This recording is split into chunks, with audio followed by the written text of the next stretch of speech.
Baik, selamat pagi Bapak Ibu dan rekan-rekan Prasetya Mulia. Apa kabarnya di Sabtu pagi ini yang lagi puasa ya? Semoga tetap semangat, semoga semua selalu sehat ya. Sebelum acara dimulai, izinkan saya memperkenalkan diri dulu. Mungkin ada dari rekan-rekan atau Bapak Ibu yang belum kenal. Saya Nia Damayanti dari tim Alumni Network Universitas Prasetya Mulia. Saya juga alumni MMBM 37.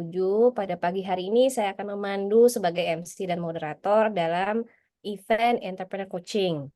Hadir juga rekan saya dari tim Alumni Network. Pagi ini ada Mbak Dilan dan Mas Rashid. Saya cerita sedikit tentang Entrepreneur Coaching. Entrepreneur Coaching ini adalah salah satu program alumni lifelong learning-nya Prasetya Mulia yang selalu berusaha untuk membekali para alumni untuk terus bisa mendapatkan pembelajaran berkelanjutan. Jadi benar nih kata Mbak Gita tadi ya, kita nggak boleh berhenti belajar. Nah, salah satunya kita coba dengan pendekatan entrepreneur coaching yang memang ditujukan untuk para entrepreneur. Kemudian sesi ini adalah kita modelnya diskusi praktikal. Jadi nanti kalau misalkan Bapak Ibu di saat Mbak Gita sedang presentasi, jika memang di salah satu slide-nya ada yang memunculkan pertanyaan atau Bapak Ibu ingin lebih tahu lebih dalam, bisa langsung saja raise hand ataupun menuliskan pertanyaannya di kolom chat. Jika pertanyaannya cukup menarik untuk dibahas, nanti saya akan bantu untuk membacakan pertanyaannya. Oke, pagi hari ini saya mau sapa nih ya, coach kita yaitu eh, Mbak Gita Nafisa. Beliau adalah alumni MMBM 18. Beliau adalah CEO dan foundernya Hachi Group yang saat ini sudah memiliki beberapa brand, antara lain ada Sabu Hachi, Hachi Grill, Michael's Garden, ada Dear Clio, Taka Yakiniku, dan Sabu, dan Daisuki Ramen House. Selamat pagi Mbak Gita. Hai, morning, Mania. Halo, selamat pagi semuanya. Pagi to all alumni Prasetya Mulia dan juga yang non-alumni yang menyempatkan waktu buat join di webinar ini. Oke, baiklah. Kalau gitu kita segera mulai aja nih ya Mbak, pembahasan entrepreneur Oke, coaching kita sesuai sama tema kita hari ini tentang business development strategies in F&B industry. Mari kita beri tepuk tangan virtual untuk coach kita hari ini, Mbak Gita Nafisa. Yeay. thank you Mbak Dan Nia. Mbak Gita. Thank you Mbak Nia. Saya juga ngelihat masih banyak partisipan yang baru mau join ya. Tapi it's okay buat yang udah join. Seperti yang tadi Mbak Nia bilang, sebetulnya this one is like a sharing session, ya, sharing session and discussion session. And I believe yang di sini pasti semuanya kebanyakan adalah mereka-mereka yang sudah expert juga, ya, atau juga sudah running bisnis, atau juga mungkin ada yang baru mau memulai. So, I hope apa yang saya sharing pagi ini mungkin bisa kasih sedikit insight atau ideas for you. Jadi lebih berkembang lagi bisnisnya atau yang tadinya mau memulai. So you got the idea lah what to start a business with ya. And this morning saya coba bikin sebuah presentasi ya.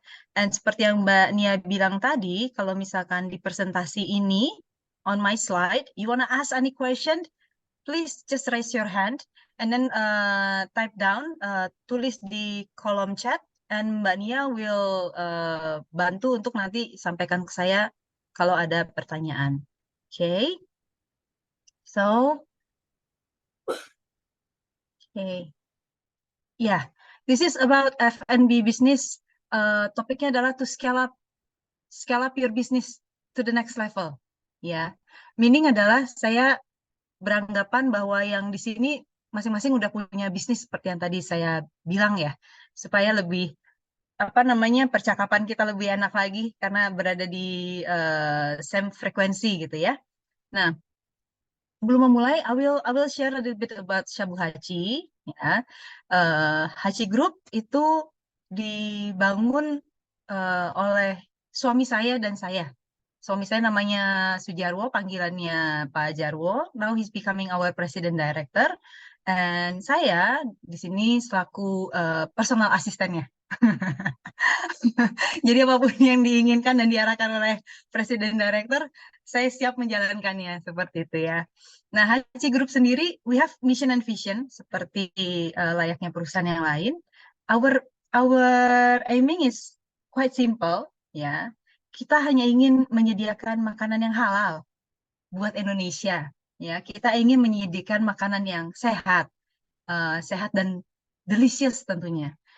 Terus juga yang pasti adalah kalau misalkan Bapak Ibu semua di sini adalah customernya Sabu Haji atau Haji Grill, definitely harga yang kita sajikan itu adalah harga at the affordable price lah ya, best value buat semuanya. So that's our vision and mission. Nah, so far dari tahun 2012 ini kita udah expanding to 6 big city in Jakarta.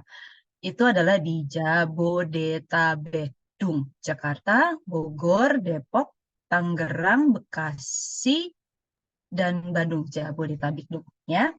Terus di Haji Group kami mengakui dan melihat bahwa kesuksesan Haji Group hingga detik ini bukan semata-mata dari pimpinannya saja, tapi kami melihat bahwa kesuksesan kami ini tentunya didukung oleh para tim member kami gitu. Jadi para employees yang punya semangat jiwa kerja yang tinggi, solidaritas yang tinggi, kekeluargaan yang tinggi, itulah yang bisa membuat uh, Haji Group berada di posisi kami sekarang ini.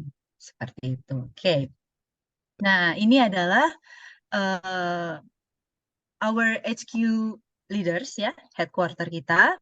Paling atas itu adalah Pak Sujarwo ya. Jadi Pak Jarwo ini backgroundnya sudah menjadi seorang businessman dari tahun 99 gitu. Many ideas, many directions, many apa namanya ya, sesuatu innovation itu selalu datangnya dari pemikiran beliau gitu. Nah, di bawahnya beliau itu ada saya selaku CEO, terus juga di sini ada Dirklio ya. Kami ada Ibu Liana Setiawan, itu adalah CEO, jadi dari sub bisnisnya. Beliau juga punya pengalaman yang luar biasa. Sebelumnya adalah sales director di Datascript ya. Jadi sangat mumpuni untuk membangun jaringan retail karena kita berkembang dari Sabu Haji Haji Group, kemudian kita punya brand-brand yang baru. Makanya Ibu Liana join bersama Haji Group. Kemudian di bawah lagi di SQ Leaders kita, salah satunya yang paling kunci utama adalah tentunya seorang corporate executive chef. Ini adalah sosoknya dipegang oleh namanya Pak Joyo Santoso. Believe it or not, Pak Joyo Santoso menurut saya he's a apa ya? He's a genius, ya. Kenapa saya bilang genius? We are so lucky to have him karena he can do almost any kind of cuisine that we want him to create. For instance, kalau saya pergi ke Singapura gitu ya, terus saya makan sesuatu yang enak, Chinese food atau apapun itu. Terus saya ajak Pak Joyo ke Singapura. Terus saya bilang, saya manggilnya Om ya.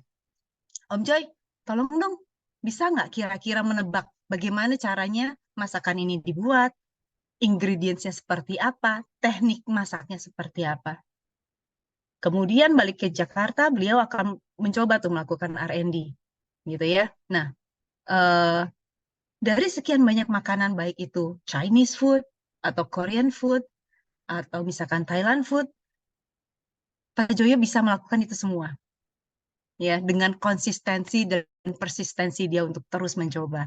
That's I think yang membuat juga makanan-makanan di Sabu Haji, Haji Grill, Michael's Garden, dan yang lain-lain itu bisa bervariasi dan mempunyai standar rasa yang cukup enak, cukup bisa diterima oleh customernya. Itu salah satunya adalah berkat Pak Joyo. Di belakang Pak Joyo juga ada beberapa eksekutif chef lainnya. Saya punya sekitar 4 eksekutif chef yang bertanggung jawab untuk meng-create masakan yang ada di semua brand kami. Seperti itu. Nah, okay. Talking about business expansion, ya, sharing a little bit about Sabu Haji, itu di create tahun 2012, ya. Sabu Haji itu adalah the first halal certified all you can eat shabu-shabu and yakiniku di Indonesia. Kita punya sertifikat murinya. Jadi ini adalah bentuk bentuk kepedulian kami karena kami melihat bahwa 90% customer kita adalah pemeluk agama Islam. Jadi mereka sangat concern dengan yang namanya masalah halal atau tidak halal. So that's why di vision and mission kami di awal, kami menetapkan bahwa apapun brandnya yang disajikan oleh Haji Group, insya Allah halal. Seperti itu. Oke. Tahun 2017 we create another brand, Haji Grill, ya. Dan 2021 we create another brand, Michael's Garden.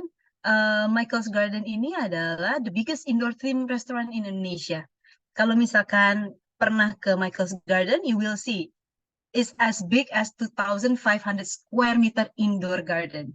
Di sini we are serving Indonesian and Western cuisine. Okay.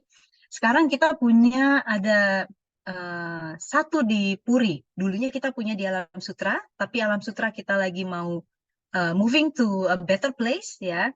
Jadi yang Alam Sutra sekarang masih temporarily closed, tapi insya Allah mungkin habis Lebaran atau mungkin 2 bulan setelah habis Lebaran, Michael's Garden yang di Alam Sutra akan segera open dengan new ambience, new concept, dan semoga bisa diterima oleh masyarakat sekitar. Dan the next one is Dear Clio tahun 2023 kemarin, ya, it's just like a modern Parisian cafe gitu. Kita serving comfort food, ya, ada Western food, ada Asian food gitu. Terus juga ada pastry and cakes. And then yang mau di highlight di sini adalah kita menyediakan kopi, and kopi kita itu adalah 100% Arabica kopi. Nah, tahun 2003 kemarin juga kita buka satu ramen house. So this one is a halal ramen house too. Behind this ramen house, kita ada chef Jepang, ya.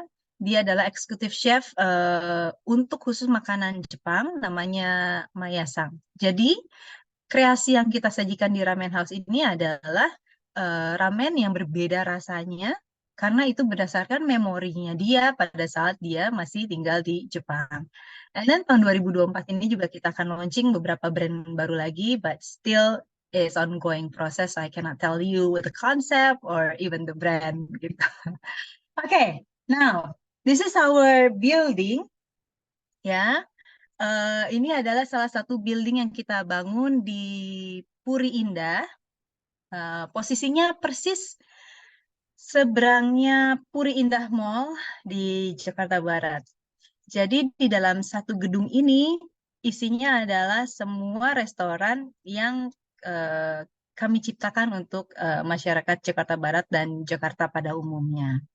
Monggo mampir, mau buka puasa ke sini bisa. Di sini ada Haji Grill, ada Dear Clio, dan juga ada Michael's Garden. Oke. Make it even clear atau mungkin bisa membayangkan, ya. Kebetulan 10 tahun kemarin pas anniversary kami sempat bikin semacam company profile video, ya. Jadi mungkin bisa di-share di sini, Mbak Nia. Aku akan stop share dulu yang ini, nanti Mbak Nia tolong pasangin videonya ya, Mbak, ya. Monggo, Mbak Nia. Dari sini kami bermula. 4 founder yang membangun gerai sederhana bernama Naviza Steak. Dengan ketekunan, kerja keras, serta inovasi di dalam perjalanan yang membawa Haji Group ke 6 kota besar di Indonesia.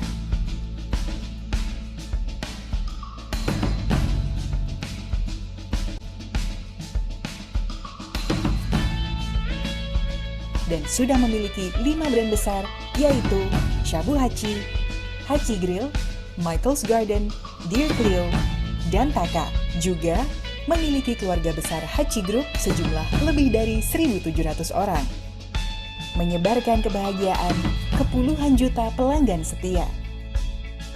Haji Group berkomitmen untuk menyediakan makanan yang halal, sehat, dan lezat dengan harga terjangkau agar bisa dinikmati oleh masyarakat Indonesia.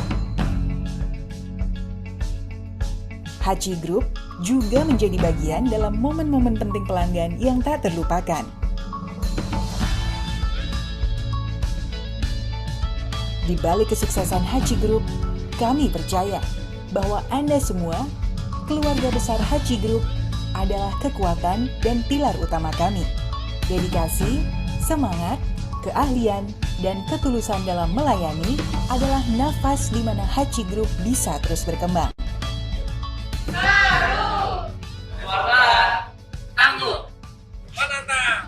Berbuat baik. Memberikan kebahagiaan tidak hanya untuk customer, tetapi kami juga ingin memberikan kebahagiaan dan kesejahteraan untuk anggota keluarga besar Haji.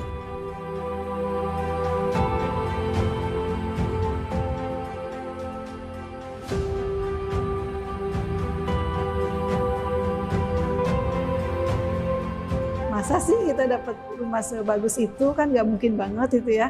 Sebelumnya ya bermimpi juga enggak kan punya rumah sebagus itu, senyaman itu. Tapi ternyata ya ini realitanya, kenyataannya. Ya saat itu sih langsung pasti bahagia ya. Langsung WA suami, WA keluarga, ya sama keluarga dan suami pun ya kaget dan seneng. Kok bisa sih gitu. Ya alhamdulillahnya diberikan kepemilikan rumah tersebut. Kita diberikan fasilitas rumah, mobil dinas, mobil pribadi juga. Yang sangat paling berkesan yang waktu kita menerima bonus 10 juta kalau nggak salah waktu pertama, itu tangan saya sangat gemetar. Saya selama bekerja di sini, teman, kerabat, bahkan mungkin keluarga bisa bekerja di sini. Terus nyamannya juga, selama ini saya bekerja di sini selama 10 tahun, karena merasa nyaman ya alhamdulillah bisa bertahan sampai bahkan ini udah 10 tahun lebih. Momen yang paling menyentuh itu saya ingat pada tahun 2018, itu pas mau berangkat kerja, itu saya kecelakaan, kaki saya infeksi selama 2 bulan, pimpinan-pimpinan datang ke rumah mengajak saya operasi. Setelah itu dioperasi dan biayanya ditanggung oleh perusahaan. Sosok pimpinan itu perhatian. Saya juga ngerasa pas saya sakit itu sampai datang ke rumah, mereka ingin saya sembuh, bisa jalan lagi. Waktu 2017, kebetulan almarhum bokap saya udah meninggal. Emang saya niat, 2017 itu niat untuk kurban. Tetapi duitnya itu kepake dan tiba-tiba dapat info Pak Jarwo itu mengorbankan almarhum bapak saya. Perkenalkan, saya Adam Abraham Gabriel Yusuf. Saya dari Surabaya, sekarang kuliah di UGM. Saya anak dari Pak Wempi. Haji Group memberikan apresiasi tidak hanya kepada karyawannya, tapi juga keluarganya, termasuk anaknya. Tentunya dengan kesempatan yang diberikan oleh Haji Group kepada saya, sebagai bentuk tanggung jawab saya, tentunya saya belajar dengan giat. Sebagai mahasiswa gitu, kita diberikan sumber dana untuk kita bisa leluasa memakai, sehingga saya leluasa untuk berkarya.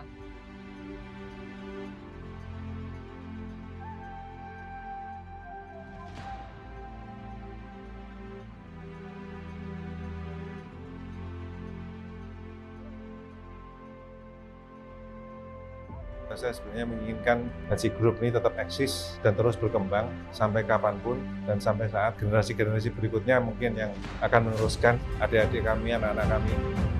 Terima kasih. Anda telah menjadi bagian dari keluarga besar Haji Group.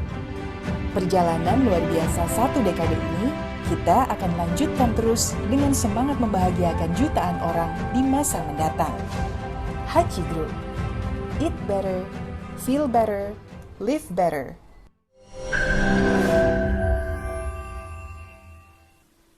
Oke, thank you Mbak Nia. Oke, baik. And kita teruskan ya. Dan kalau misalkan ada yang mau bertanya, monggo silahkan langsung diketik aja, nanti Mbak Nia akan memberitahu saya. Dan juga buat yang baru join, welcome ya. Kita baru mulai. And next. Sekarang kita bahas ke topiknya ya. Scaling up your F&B business.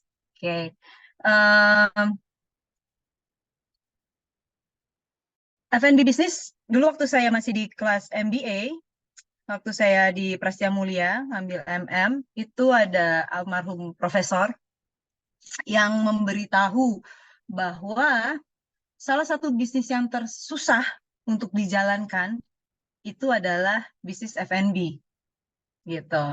Tapi back then, at that time, I haven't started the F&B business yet. So his words is kind of like, oh, is it really F&B? Doing business F&B is the hardest part or the hardest thing? I wasn't really sure ya. Tapi begitu kita join, begitu kita jump into the F&B business, and it is very hard.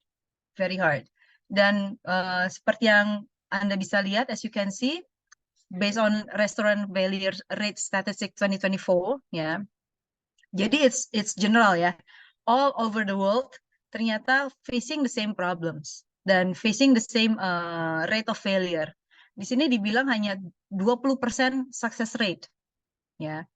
Bahkan lebih sadis lagi, 60% of restaurants fail in their first year of operation. Bayangin, 60% pasti gagal di tahun pertama. Dan lebih sedih lagi, dari 60% itu 80%-nya fail. Jadi cuman ya 20%, 80% bahkan fail dalam 5 tahun. Jadi untuk bisa running a good F&B business, maybe it's my own timing ya, my own time plan seperti itu. Kalau misalkan tahun 3 bisa lolos ya, tahun 3 bisa lolos itu syukur alhamdulillah.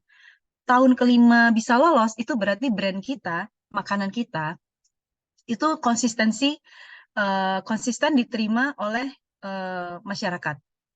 Seperti itu ya. Kalau misalkan kita bisa lewat dari 10 years ya, and your sales still doing well at the same pace lah ya, maksudnya masih bisa berkembang, grafiknya masih naik ke atas walaupun tidak tajam-tajam amat, dan kita masih tetap maintain secara konsisten our quality, our service, insya Allah kita bisa menjalankan hingga 15, 20, atau 25 tahun lagi dan seterusnya. Just like KFC, McDonald's, like that. Okay? And based lagi on data, umumnya there are 5 factors why the restaurant failed. Yang pertama itu adalah poor location. Okay. Sometimes we think that okay, we can open F&B business lah. F&B business di mana? Okay, starting from our own garage, right? Di garasi mobil rumah, atau misalkan, oh, I have this apartment, maybe we can create it and turn it into a small kitchen. Buy oven, buy this, buy that. But then again, it's a poor location. Okay? Ada yang bilang ke saya, pokoknya kalau misalkan mau open a F&B business, number 1 is you have to think about good location. Number 2 is about good location. Number 3 is about good location. So it's showing how important the location is. Okay. Dan yang kedua itu about your concept. You don't have any USP, unique selling. Ya. Dan yang ketiga itu ada lack of experience and mismanagement. Some of us, ya mungkin yang ini baru mau mulai. Kalau kita yang sudah 3, 4 tahun, 5 tahun menjalankan bisnis F&B, mungkin tidak akan berpikiran seperti ini. Tapi mungkin banyak sekali orang yang berpikiran, oke, gue nggak bisa kerja apapun nih. Ngapain ya gue? Udahlah gue jualan kopi aja gitu. Buka warung kopi gitu. Atau yaudah deh gue jualan Indomie aja gitu. Dan seolah-olah menganggap bahwa F&B business is easy. Well, it is not. It needs a lot of commitment. Ya. Terus yang keempat adalah inadequate of financial planning. Mulai dari seberapa besar tabungan kita gitu ya, seberapa besar kita mau membangun interior, membeli peralatan, equipment, ya, and then the marketing things, everything is about financial planning. If you don't have one, then surely it's gonna be troublesome for you, ya. And also you don't adapt to market trends and customer preferences. Okay. Again, in a Prastamulia Business School, I learned something. This very powerful sentence. Simple tapi powerful. Dibilang seperti ini. If you're doing business, do not sell what you can sell, but sell what your customer needs and what your customer wants. Even though, yeah, what we are selling is not our apa ya, bukan idealnya kita menjual gitu. But then what's the customers want, right? Jadi jangan menjual apa yang kita bisa bikin. Misalkan kita bisa bikin rawon, semua orang pada bilang, wah rawon lu paling enak sedunia gitu ya. Gak ada yang bisa bikin rawon seenak ini. Tapi ternyata di Jakarta market rawon sangat kecil gitu. Masyarakat lebih suka soto ambengan misalkan seperti itu ya. Sell soto ambengan, jangan jualan rawon. If you want to do business seperti itu, it's a choice. Tapi bukan berarti kalau begitu masa sih jualan rawon pasti nggak making profit. That's not what I'm talking about ya. Tapi maksudnya lihat di mana lokasi Anda berada dan lihat sekitarnya seperti apa, and ask them what do you need, what do you want, and become their solution. Seperti itu. Okay? And then, Mbak Gita, nah, yes. sorry Mbak, Yes. ini ada pertanyaan yang terkait sama slide Mbak Gita sebelumnya nih Mbak, Ini, dari yang ini. Pak Hubert nih ya, tentang restoran failure. Jadi pertanyaan dari Pak Hubert ini, dia sebenarnya ada 3 pertanyaan, cuma pertanyaan yang ini yang mungkin connected sama slide yang ini. Jadi pertanyaan dari dia, bagaimana Hachi Group melakukan risk management dan mitigation plan untuk menjamin bisnis Hachi Group itu sustain? Karena kita bicara kegagalan kan yang ini. Jadi gimana sih Mbak Gita caranya memitigasi supaya semuanya aman terkendali nih ya dari 5 faktor ini? Kalau misalkan kita doing our BIA, ya, kayak misalkan business analysis segala macam gitu, Pak, kita akan lihat dan tahu, oke, kelemahan kita di mana, seperti itu ya. Oke, kita punya company,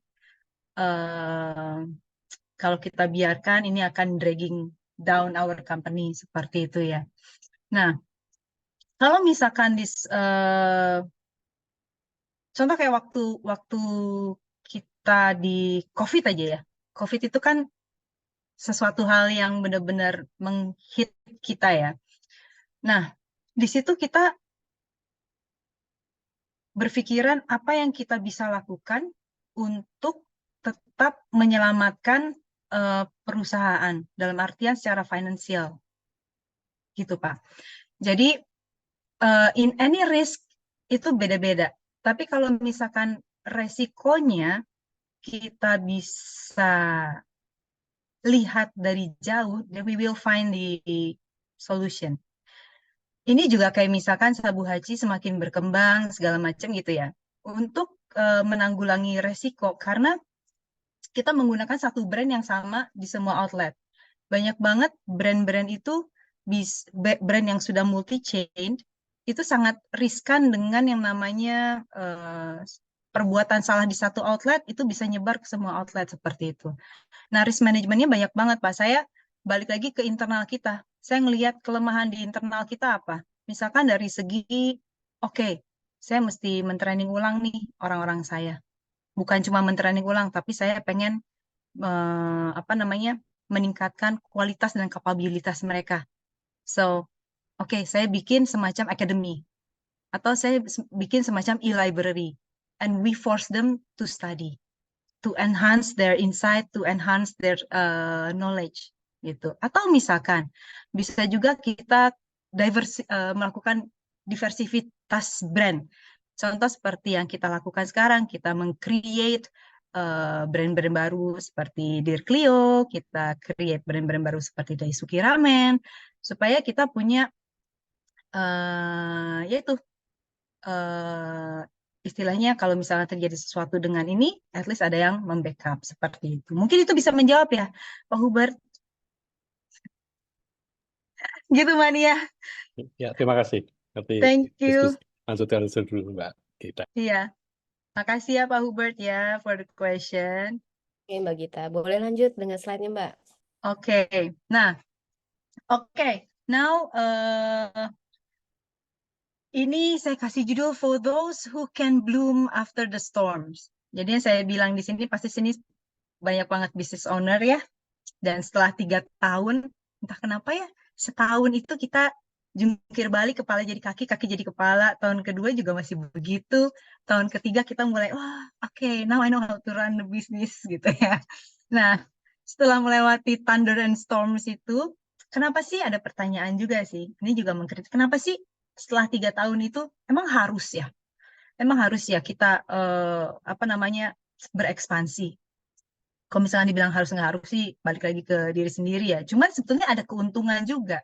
Kalau misalkan bisnis kita sudah bisa melewati 3 tahun, ada banyak keuntungannya loh kita berkembang, gitu ya.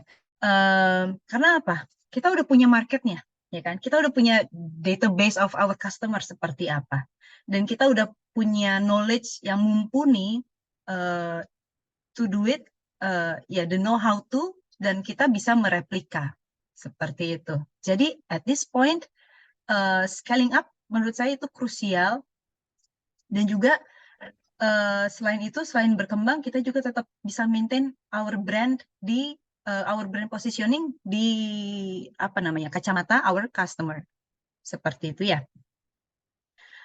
Oke. Nah, ini ada saya pertanyaan kepada Anda semuanya ya. Karena apapun jawabannya itu pasti beda-beda, dan itu pasti balik lagi kepada pribadi masing-masing dan tujuan dalam berbisnis, bikin F&B ini untuk apa, ataupun you create another business, itu tujuannya untuk apa, gitu ya. Why do you have to, or why do you want to scale up? Why? Gitu. Ya. Karena di saat kita mau scale up, menurut saya, kita tuh harus benar-benar tanyain, kenapa sih? Apakah kita tidak cukup gitu ya? Atau apa sih sebetulnya? Dan apa risikonya? Apa implikasinya? Apa impact-nya? Apa segala macamnya? Everybody has their own question. Everybody has their own answers too, right? Nah, kalau buat kami, di saat kita mau scale up, ada beberapa yang kita pikirkan.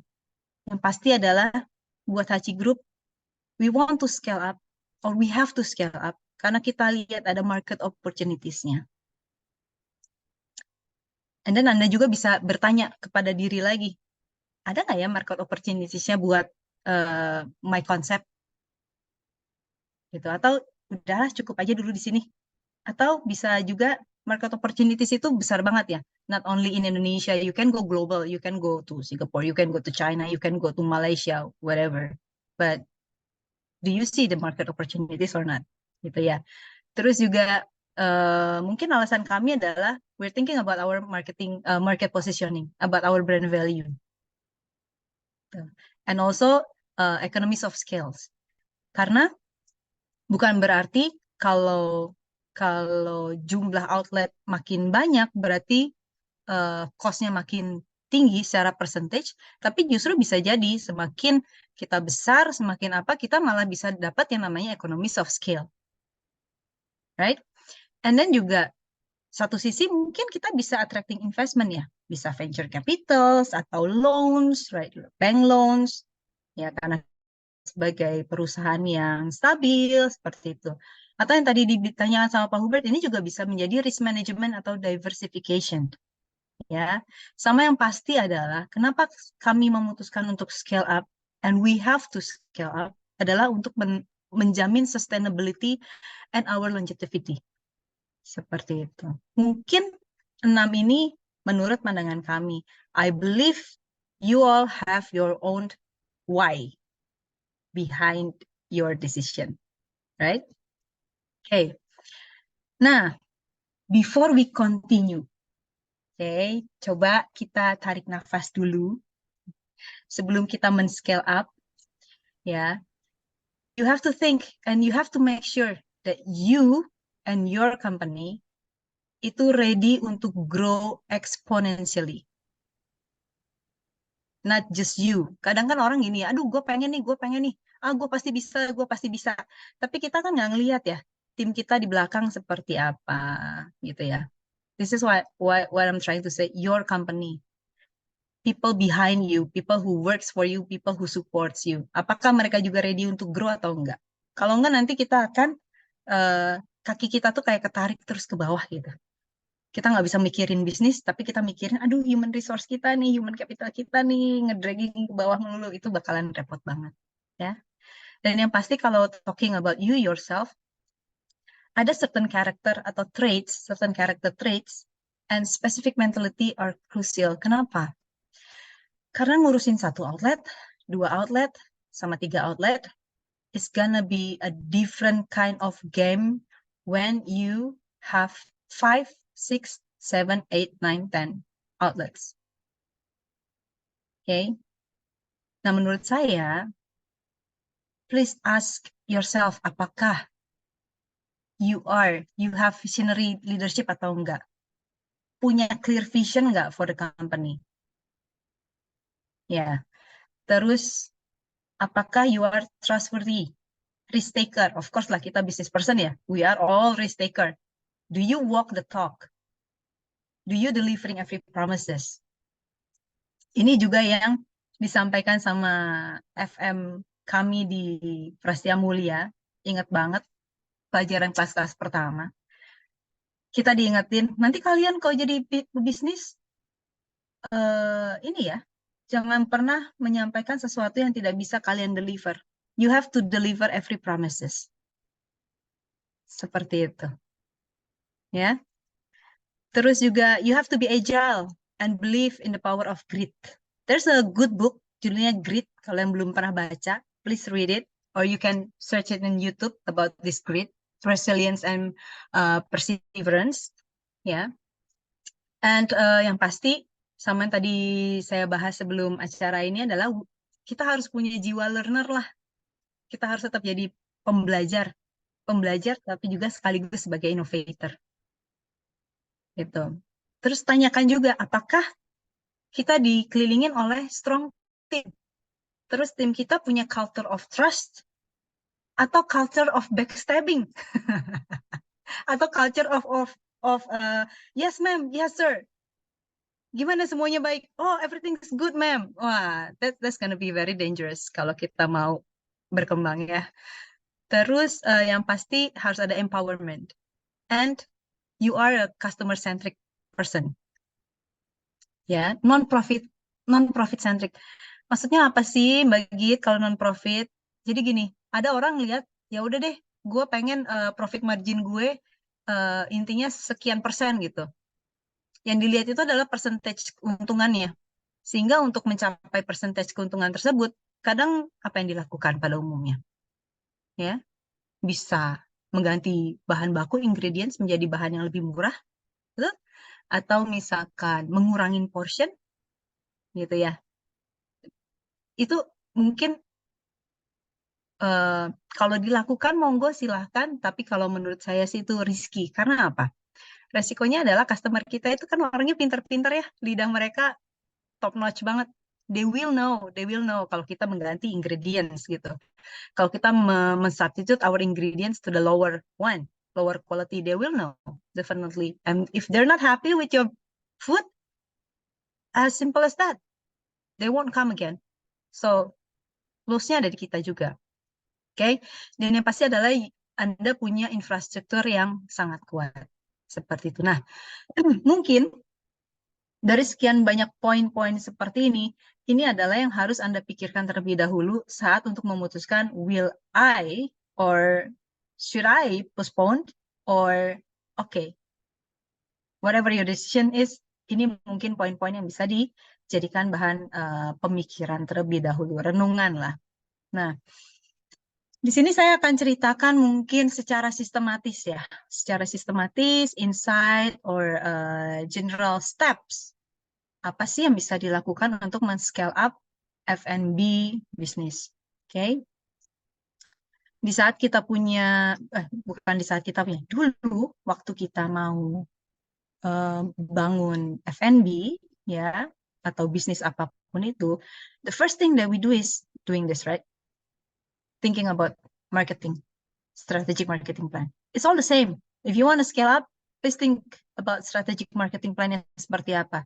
Nggak cuma about 4 Ps, but now there are 7 Ps, right? From ya perkembangan seperti itu. Dipikirin satu persatunya seperti apa. Look into details. Terus juga you have to be sure your financial resources itu seperti apa. Are you strong enough Are you ready kalau misalkan udah scale up terus ternyata nggak work out? Are you ready for cut loss?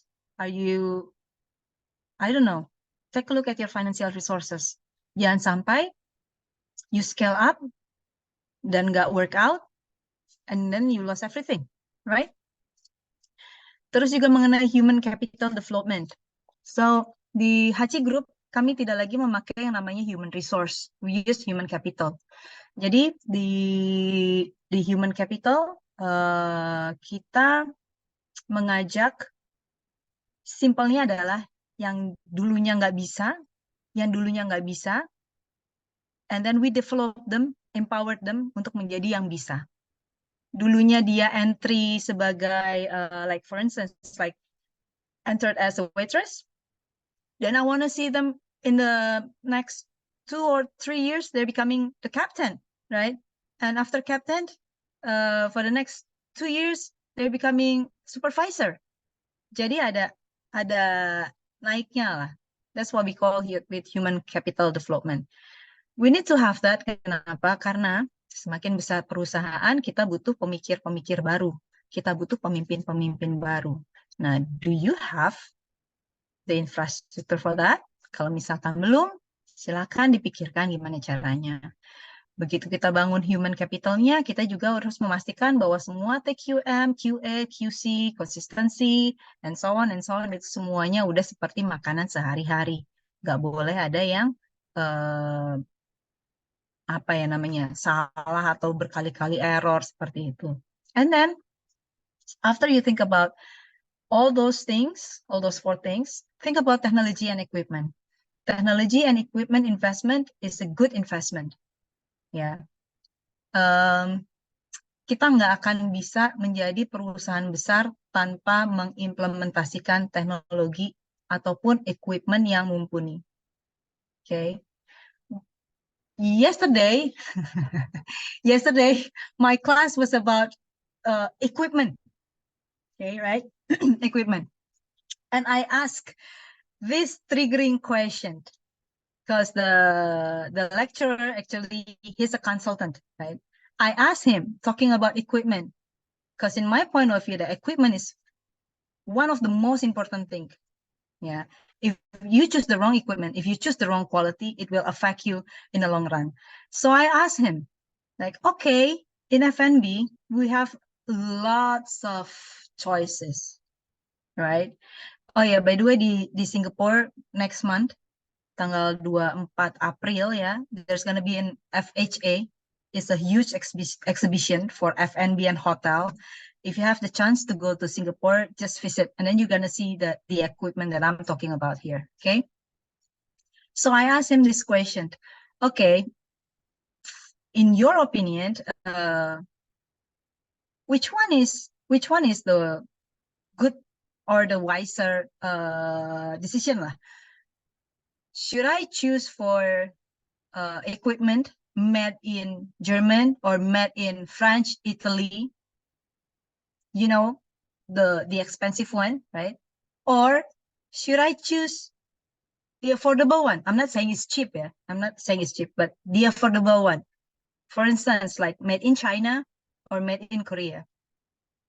Okay, but we all know the quality of the product.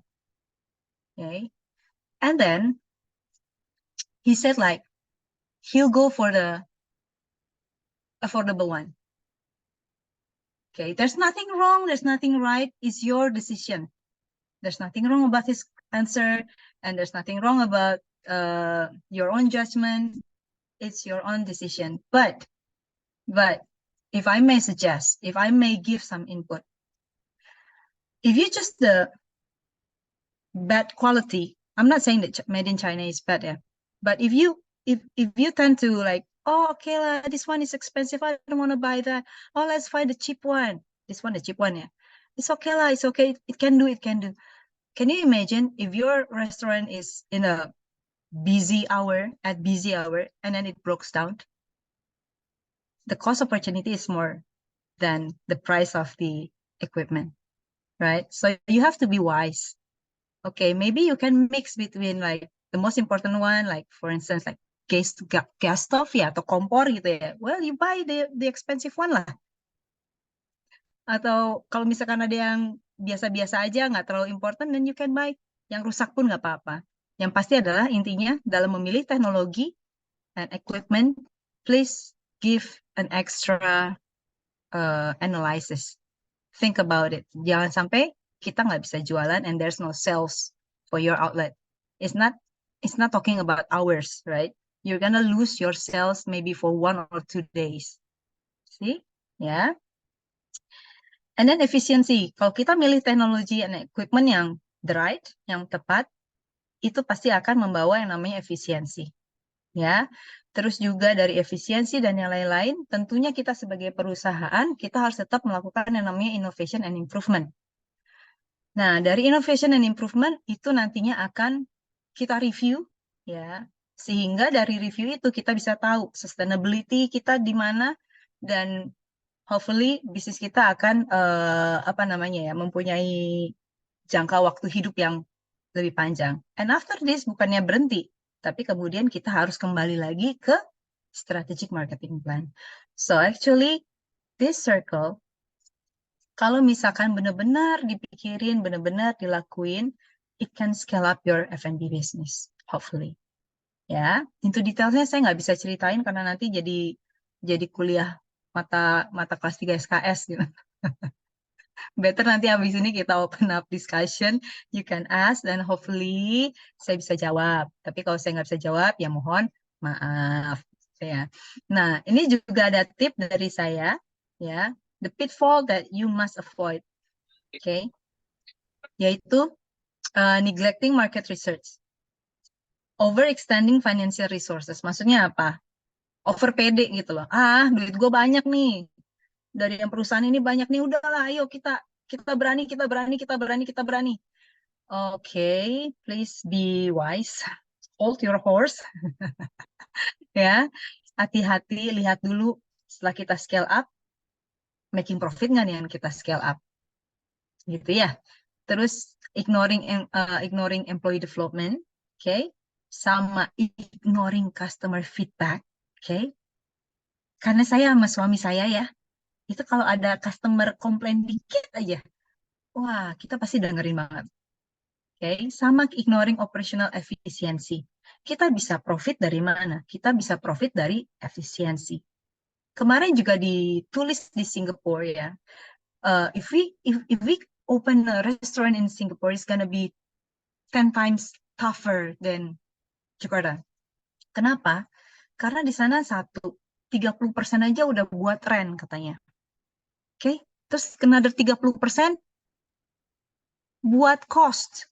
Terus another 30% lagi itu buat apa ya kemarin? Saya lupa. Ada biaya 30% lagi. Terus akhirnya profit kita cuman sisa 10%. Bayangin coba, kita kerja 24 jam ya di F&B capek, terus kita cuma dapat 10%. Nah, kalau kita bisa efisien di operational, harusnya profit kita bisa semakin besar gitu. Dan yang terakhir adalah kalian meneglecting yang namanya scalable infrastructure. Karena kalau misalkan kita nggak punya infrastruktur, kita nggak mau invest di infrastruktur, nanti kita sendiri yang akan terjebak dalam benang kusut. Seperti itu. Oke, thank you. Itu penjelasan dari saya, sharing dari saya. Mungkin Mbak Nia, monggo kalau misalkan mau mulai discussion-nya.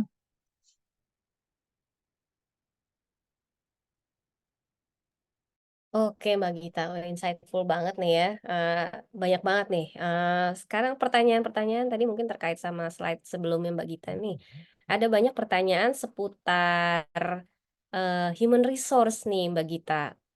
Ya, kayaknya mungkin memang ini adalah salah satu yang paling tough dan sulit ya, mengatur orang. Oke, ini ada pertanyaan yang cukup menarik dari Pak Bobi Oktaritawan. Beliau ini bertanya, kalau Mbak Gita ini kan sangat positif terhadap karyawan-karyawannya ya. Dia meminta tips bagaimana sih cara memanage karyawan supaya mereka merasa engage dan bisa menciptakan karyawan yang loyal. Apakah ada program tertentu yang emang spesifik supaya membentuk karakter yang seperti itu, Mbak? Okay, how to make our employee engage the company ya? It's not as easy as it's ya Mbak Nia ya. Like kita kita if we are business owner atau kita selalu pengen bahwa karyawan kita feel at home lah, the company is yours like that. Tapi that's not easy. Balik lagi ya, yang namanya tim ya, tim kita, they always look up at us. Okay, the way we treat them, the way we speak, the way we bersikap adil gitu ya, itu yang membuat mereka satu nyaman bekerja dulu bersama kita, ya kan? You have to be sure that you're able to create a conducive environment, a working environment, gitu ya. Tapi nanti kalau terlalu nyaman, mereka nggak nurut dong. Nggak juga. As long as, you have SOP. Clear SOP. So everybody knows, okay, if you cross this, then you're gonna, sama lah kayak, I learn a lot in Singapore ya. Kayak misalkan everybody di Singapore itu terkenal sebagai negara yang paling banyak fines-nya. Gitu ya. Salah dikit kena fine, salah dikit kena fine. Nyebrang nggak di zebra cross kena fine ya.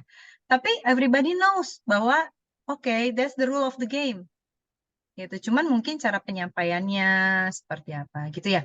Terus di sisi lain juga mungkin bisa kita create semacam program-program. Contoh kayak di Haji Group tadi kita ada program kepemilikan rumah buat mereka yang sudah berjuang bersama Haji Group ya. Terus juga kita punya kepemilikan kendaraan, scholarship, atau mungkin ya ada lagi yang lebih humanis ya. Contoh kayak seperti ini. Saya paham betul dan saya tahu bahwa bekerja di F&B itu adalah pekerjaan yang sangat berat. Oke. Dan tidak semua beruntung, dalam artian ada juga dan banyak juga karyawan-karyawan saya itu yang single parent, Mbak Nia. Ya, single parent. Jadi kayak anaknya tinggal bersama karyawan. Kebetulan dia seorang ibu gitu. Nah, how come seorang ibu bisa menjaga anaknya saat dia bekerja di F&B industry? It's almost impossible. Ya, bukan yang impossible, but it's almost, karena waktu, tenaga dia pasti akan super sibuk ya. You know, di Sabu Haji kan ya sekali menjadi waitress tuh, wah mondar-mandirnya seperti apa. Nah, kita juga ada program yaitu memberikan tunjangan untuk mereka-mereka yang single parent. Gitu. Tapi dengan syarat kayak misalkan anaknya harus tinggal bersama karyawannya seperti itu ya. Terus juga ada sertifikat cerainya dan lain-lain. Terus ada juga yang kita membuat sebuah program kalau Anda bekerja bersama Haji Group lebih dari 15 tahun atau bahkan 25 tahun saat Anda pensiun, kami akan memberikan semacam uang pensiun buat mereka. Seperti itu. Nah, jadi program-program yang kita share yang meningkatkan kesejahteraan karyawan itu kemungkinan besar bisa membuat mereka nyaman dan merasa, oh ya, oke, kami bekerja di perusahaan yang tepat. Seperti itu sih, Mbak Nia. Ya. Oke, semoga cukup menjawab ya Pak Bobi. Ini masih ada terkait dengan penjelasan Mbak Gita tadi kan ya, ada kaitannya dengan SOP gitu, pelaksanaan SOP. Ini juga ada yang bertanya seputar gimana sih cara membuat dan menjalankan SOP. Karena menurut ini salah satu pertanyaan dari Azadi Rakta ya. Ini dia merasa bahwa selama ngejalanin F&B yang paling susah itu adalah menjalankan SOP. Sehingga dia menanyakan gimana cara membuat dan menjalankan SOP, gimana cara ngerumusinnya dan bisa berjalan dengan baik, Mbak Gita. Waduh, kalau ngerumusinnya, step by step merumuskannya mungkin bisa dilihat di YouTube ya tutorialnya, oke.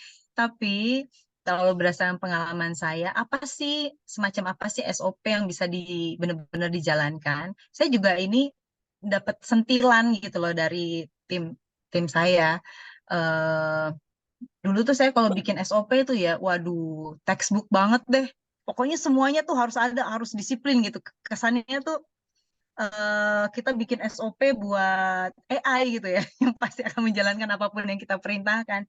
Akhirnya disentil lah saya, Bu, kalau bikin SOP itu jangan yang cuma indah di paper doang, tapi kitanya bakal ngejalanin nggak gitu. Ya, jadi kayak maksudnya kalau kita paham betul apa yang dikerjakan dan harus dikerjakan, ya itu sajalah yang ditulis di SOP gitu. Jadi jangan yang terlalu ribet-ribet juga dan nggak bakalan juga atau dijalanin gitu ya. Dan pasti dibedain juga nih, misalkan kita juga harus komunikatif ya sama karyawan ya. Oke, untuk SOP yang ini sangat krusial karena kalau misalkan kalian melanggar, then it's gonna be disaster. For instance, yang paling krusial di F&B itu adalah mengenai masalah hygiene, right? Sama food safety. Nah, kalau itu silakan langsung sampaikan seperti saya sampaikan, there's no tolerance about hygiene and food safety. For this SOP itu harus dijalankan. Tapi kalau misalkan SOP-SOP yang lain, oke lah, kita masih apa namanya agak-agak fleksibel seperti itu. Nah, mungkin dimulai dari situ dulu, bedakan mana yang benar-benar harus dijalankan dan mana yang masih bisa kita lunak. Dari situ kamu nggak akan stres. Kok tiap kali bikin SOP gak ada yang ngejalanin sih? Gitu ya. Terus juga harus jelas juga carrot and stick-nya. Dengan menjalankan SOP ini, kalian akan mendapatkan reward apa?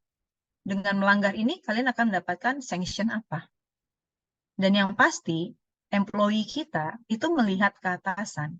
Contoh, misalkan kalian membuat pelarangan untuk membawa atau apa ya, dilarang menggunakan bahan baku perusahaan untuk masak diri sendiri gitu ya, tanpa izin. Nah, berarti kan itu kalau misalkan ada yang melanggar, jatuhnya apa? Sudah termasuk pencurian kan? Nah, karyawan juga akan lihat nih, di saat ada kejadian seperti itu, apakah pimpinannya tegas atau tidak tegas. Kalau pimpinannya tegas, pasti karyawan yang lainnya pun akan lihat, oh pimpinan gue tegas nih, oke berarti gue tidak akan melakukan hal seperti itu. Tapi kalau misalkan pelanggaran seperti pencurian itu dibiarkan, tim juga akan lihat, oke deh, dia dibebasin kok, gue juga besok akan melakukan hal yang sama. More or less gitulah Mbak Nia. Itu ya, hopefully menjawab ya. Masih di mute Mbak Nia. Your mic masih. Semoga cukup menjawab ya, karena jawaban Mbak Gita udah cukup spesifik nih. Nah, tapi ini masih ada kaitannya sama SDM lagi nih Mbak Gita. Kan Mbak Gita udah ada banyak cabang nih ya. Nah, gimana cara Mbak Gita tuh menyelaraskan SDM di seluruh cabang ini supaya bisa berjalan sebagaimana mestinya gitu ya, kan pasti ada standarnya. Kemudian apakah Mbak Gita menggunakan ada sistem tertentu yang tadi terkait sama teknologi atau memang ada koordinasi tertentu dengan setiap cabang, dan bagaimana caranya dari setiap cabang itu juga tetap bisa meningkatkan kualitas dari SDM-nya. Ya, balik lagi teknologi ya. Talking about teknologi, sekarang banyak banget software human resource ya, banyak banget software human capital, banyak banget software e-library yang bisa kita pakai, oke, untuk mengkontrol tentang kualitas SDM kita, gitu. Jadi please check out browsing apa itu namanya HRIS ya, Human Resource Integrated System ya, HRIS, googling. Ada juga namanya HCMS, Human Capital Management System ya, silakan Google HCMS atau HRIS. Nah, di situ itu bisa diimplementasiin tuh ya, karena di sana akan membantu banget kita supaya tahu walaupun karyawan kita udah ribuan, kita bisa at least tahu, oh si ini kinerjanya seperti apa, si ini kinerjanya seperti apa, oh si ini butuh pendidikan di mana, oh yang ini butuh training apa, oh yang ini bisa jadi pemimpin atau tidak, dan yang lain-lain. Oke? Terus yang kemudian you have to, kalau misalkan kita mau berkembang ya, samalah perusahaan-perusahaan besar seperti even Google ya, atau yang Telkom, atau Bank Mandiri, Bank BCA, mereka itu pasti punya yang namanya training center gitu. Dan di dalam training center itu fasilitasnya itu super ciamik. Nah, balik lagi. Sekarang mari kita berkaca. Punya trainer nggak? Terus kalaupun punya, trainer kita dianggap sebelah mata atau kita benar-benar perhatiin nih? Gitu. Karena sekali lagi, I believe kita bisa besar kalau kita punya tim yang smart. Kita bisa besar kalau kita punya tim yang punya capability yang luar biasa. Gitu. Dan itu semuanya takes time. Bukan hitungan minggu, bukan hitungan bulan. It takes years. Dan dalam it takes years ini adalah isinya apa? Training, empowerment, learning, and learning gitu. Itu Mbak Nia. Itu jawaban singkatnya ya. Ntar cari sendiri deh ya. HRIS, HCMS, oke? Ya, semoga cukup menjawab ya. Kemudian ini ada yang nanya lagi nih Mbak Gita tentang market trends. Ya tadi di awal sebenarnya Mbak Gita udah mention ya yang failure tadi ya terkait failure. Jadi kalau dia bertanya tentang bagaimana Hachi Group memproyeksikan produk-produk yang dijual akan menjadi customer preference dalam waktu yang lama. Apakah ada strategi penyesuaian apabila produk tidak menjadi customer preference kembali gitu ya. Jadi intinya bagaimana cara Mbak Gita membaca market trends kemudian dikaitkan dengan preferensi customer-nya sendiri. Ya, kalau ya jawab yang terakhir dulu, kalau misalkan customer preference yang nggak dapat, ya pasti kita akan modifikasi, of course, ya, because we sell what they want, right? Tadi prinsipnya kami adalah we sell what the customer wants, we sell what the customers need. Nah, untuk tahu preferensinya seperti apa, then open up your eyes, open up your ears, ask your customer, gitu ya. Terus juga rajin-rajin survei antar negara, ya, jangan cuma survei di Jakarta aja, tapi you have to go to Singapore, you have to go to Japan, you have to go to get some bright ideas for other countries gitu. Apa sih tren yang akan ada di sana? Saya mau pelajarin kalau misalkan ada sebuah tren booming gitu di Jepang, ya, mungkin within 3-4 years dia akan booming juga di Indonesia. Gitu. Ada trennya di situ. Terus juga adain market survey seperti itu ya, karena market research itu buat saya penting banget ya. Sometimes kita salah loh, sometimes kita salah. We think this is what the customer wants. Tapi saat kita launching, oh kok nggak kemakan ya? Kenapa ya? Oh ternyata ada komplainnya ini. Nah dari situ adalah menjawab pertanyaan kedua. Of course, definitely kita bakalan cari solusinya. Kalau emang nggak workout ya nggak usah dipaksa. Gitu Mbak Nia. Oke. Mbak Gita, ini ada kaitannya juga dengan cabang nih ya. Kalau dari setiap cabang yang Mbak Gita sendiri, apakah dari masing-masing cabang itu menerapkan sistem semacam inovasi gitu Mbak? Jadi misalkan salah satu cabang melakukan inovasi sesuatu, kemudian cabang yang lain juga melakukan inovasi juga gitu. Apakah diterapkan sistem seperti itu? Inovasinya apa nih dalam hal misalkan ngasih promo gitu atau apa ya? Atau jadi beda-beda? Bebas aja sih Mbak sebenarnya karena ini ada yang Oh. bertanya setiap cabang Sabu Hachi Mm-mm. yang baru apakah terdapat inovasi baru juga? Oke.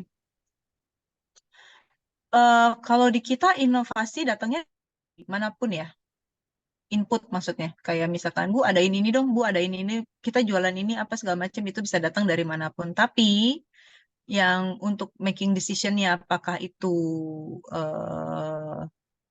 yes or no, itu harus dari pusat. Kalau enggak, misalkan Mbak Nia datang ke Sabu Hachi Ampera gitu, Hachi Grill kan namanya, Hachi Grill Ampera gitu ya.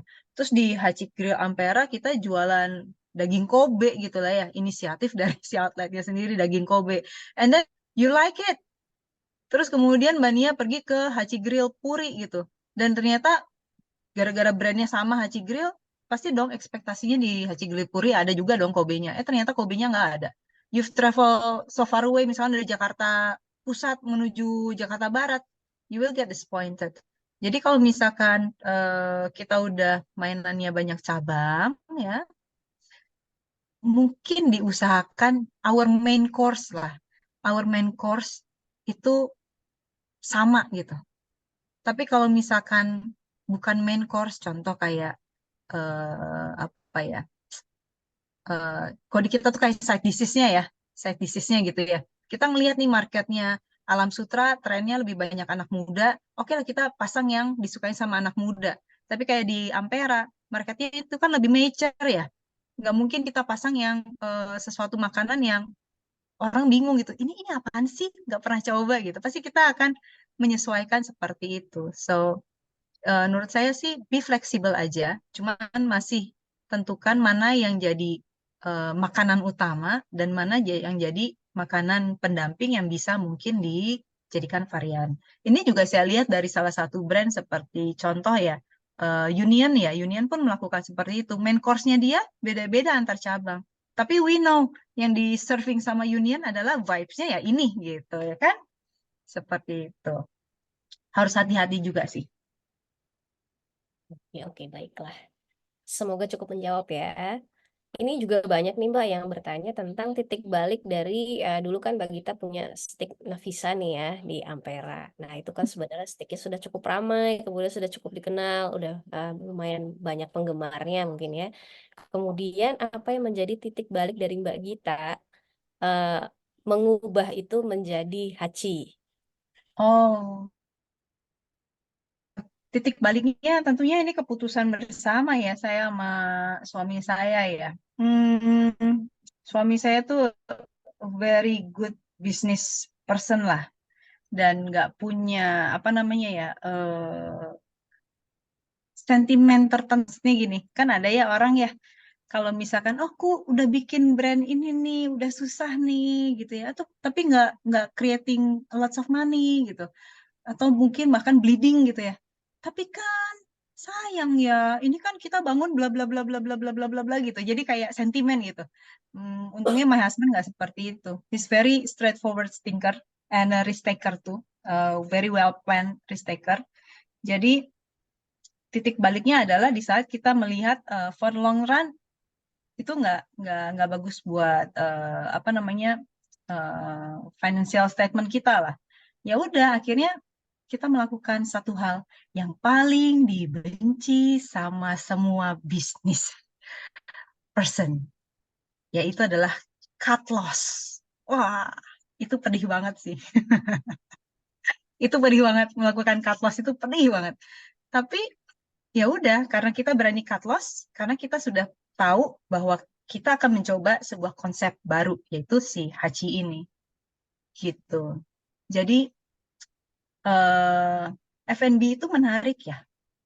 Kalau misalkan kita punya feeling, aduh ini nggak workout, lanjut nggak ya, lanjut nggak ya, lanjut nggak ya. Tapi ada juga sih yang langsung hilang begitu, tapi ada juga yang bertahan puluhan tahun akhirnya workout juga.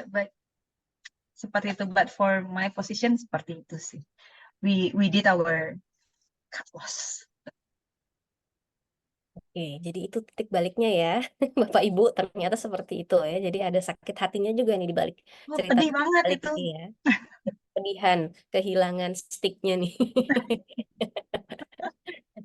Padahal ramai banget loh Mbak, Iya, ramai aku banget pernah dan ke kita situ juga kok, Mbak. iya kita dimuat di semua apa namanya ya media national media ya. And then setiap hari itu mungkin customer 400, 450, 500 gitu ya. Tapi ya sudahlah. Ya, nggak apa-apa lah ya. Namanya juga Iya. pengalaman ya. Hmm. Terus ini juga banyak yang bertanya tentang funding nih, Mbak Gita ya. Jadi ada yang bertanya, ada beberapa pertanyaan nih. Apakah Hachi Group akan IPO? Ini kalau suami saya dengar nih langsung cring-cring. IPO nih, tanyain lagi. Waduh, nggak tahu Mbak Nia. Insya Allah lah doain aja ya kalau misalkan untuk IPO. Maybe yes, tapi kita harus banyak hal yang masih diperbaikin ya. Mm-mm. harus dipersiapkan segalanya. Emang kalau IPO Mbak Nia mau beli? Saya sih udah mau beli sahamnya sih, Mbak. Oh, amin. Oke ya, doain ya, itu aja deh. Oke, Bismillah lah, amin, Bismillah, amin. Bismillah. Ya, Mbak Gita ini masih ada kaitannya sama pendanaan nih ya, karena kan Haci Group itu kan ada banyak cabang nih ya. Terkait cabang, sebenarnya kalau dari sistem pendanaan sendiri itu pembagian eh, seperti apa sih, Mbak? Kita buka satu aja, kadang udah kembang kempis gitu ya. Ini kan buka cabangnya banyak gitu. Apakah Mbak Gita mengembangkan satu sistem kerjasama dengan pihak lain sehingga bisa mendapatkan win-win dengan pihak salah satu pihak ataupun dua belah pihak gitu? Atau gimana Mbak Hmm. supaya dana-dana itu bisa terkumpul sehingga Mbak Gita dalam waktu singkat bisa Oh, singkat memunculkan nggak singkat, lama banget. oh ya lama, sorry, maksudnya bersamaan gitu kan? Oke. Aku lihat nih kayak ini, tahu-tahu kemarin Clio baru muncul, terus sekarang ada Eh, Daisuke gitu ya. Iya, Nah, Clio ada 2 sekarang di Plaza Senayan tuh di Sogo, lantai 2. Kita baru buka lagi Dear Clio. Jadi ntar kalau ngopi-ngopi ke Dear Clio ya enak deh. Makanannya enak. ya, itu Mbak. Jadi mungkin banyak yang penasaran gitu ya, gimana cara Mbak Gita memanage ataupun mendapatkan funding untuk pembangunan dari cabang-cabang yang Mbak Gita punya. Oke. Jadi to answer that question ya, sebenarnya saya nggak dalam kapasitasnya karena, nah ini kalau kita bekerja bersama orang yang kita percaya dan kita tahu lebih ahli, lebih paham dan lain-lain, bisnis kita akan lebih mudah. Maksud saya gini, di Haji Group itu kita bagi menjadi 2. Segala sesuatu yang berbau finance itu saya serahkan sama Pak Bos, gitu ya. Jadi about financing, about apa, saya agak-agak kurang mengikuti. Tapi saya fokusnya adalah ke sistem. But there are many ways ya untuk mendapatkan investasi, dan mungkin para pebisnis ini juga sudah tahu ya banyak banget caranya bisa melalui bank loan asalkan kita punya ininya apa namanya jaminan asetnya ya, atau misalkan juga bisa apa namanya crowdfunding seperti itu ya, atau juga bisa dari venture capital seperti itu. Nah, balik lagi, sebetulnya sumber uang itu banyak ya. Jadi menurut saya bukan masalah sumbernya dari mana saja, tapi seberapa bisa setelah kita dapat uang itu, how you manage it. Itu yang jauh lebih penting. Misalkan contoh, oke, kita punya aset, rumah, kita punya aset, apa segala macam gitu ya. Terus kita serahkan ke bank menjadi aset pinjaman gitu, terus kita mendapatkan apa namanya sebutannya apa ya, kredit investasi atau apa kalau nggak salah ya, seperti itu ya. Nah, eh, of course lah, tergantung lagi ini penggunaannya seperti apa. Ya kan, yang penting di situnya gitu loh, menurut saya. Apakah ini memang membuat kita untuk bisa meng-scale up our business, atau sebetulnya kita nggak siap, tapi kita mau scale upan gitu, malah jadi beban nantinya. Gitu sih. But sebetulnya banyak banget lah yang bisa dicari sendiri ya, bagaimana mendapatkan funding, how, presentasi atau bidding dan yang lain-lain, orang lebih jago. Seperti nah untuk kasusnya Sabu Haci sendiri atau Haci Group, kami tidak melakukan franchise ya Mbak Nia. Gitu. Dalam artian kita tidak jual brand kita, oke silakan pakai brand kita terus kalian bisa buka outlet gitu ya. Tapi kita lebih into partnership, which is adalah kita kita bersama investor mengeluarkan sejumlah capital investasi, kami pun mengeluarkan sejumlah capital investasi juga. That's why we call it partnership. Seperti itu yang dilakukan oleh kami. Jadi bagaimana bisa berkembang, karena yaitu mungkin prinsipnya adalah we walk our talk juga. It's about trust. Kita bisa dapat partner gimana? Partner itu kan kayak kita merit ya. Kita harus open, kita harus percaya, kita harus saling tahu kelemahan dan kelebihan masing-masing gitu ya. Nah, dari partnership ini, dari trust ini, nah disitulah Sabu Hachi dan Hachi Grill bisa berkembang. And alhamdulillah we have lots of partners yang luar biasa banget, Mbak Nia. Orangnya super baik, kooperatif, dan juga dari segi bisnis juga mereka sangat pebisnis hebat ya. Jadi dalam berpartner ini nggak cuma sekedar nominal aja, kita juga saling belajar satu sama lain, mengingatkan satu sama lain, susah-susah bareng, namanya terus kalau misalkan kita untung, ya untung bareng, seperti itu. Gitu Mbak Nia. Oke, semoga pertanyaan yang tadi terkait sama sistem partnership-nya bisa terjawab ya. Kemudian ada pertanyaan penasaran lagi nih dari Pak Hubert nih ya, terkait sama green entrepreneurship PhD nanya nih. ke Pak PhD nanya ke saya, Pak. Ya, ada 2 pertanyaan dari Pak Hubert nih terkait sama green entrepreneurship nih, Mbak.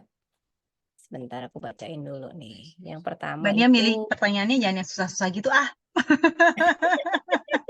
Aku udah lama nggak buka buku nih. nanti kita coba minta jelaskan sama Pak Oh Hubert iya, kali ya lebih tentang baik konsep dijelaskan sama Pak Hubert. green entrepreneurship dulu nih Pak Hubert nih ya. Oke. Ya. Kalau Pak Hubert, gimana Pak tentang green entrepreneurship sendiri ini sebenarnya yang Bapak maksud nih seperti apa Pak? Coba dijelaskan dulu mungkin Pak Hubert. Terima kasih Mbak Nia. Ya, jadi sekarang ini kan kita udah bicara mengenai isu global warming ya.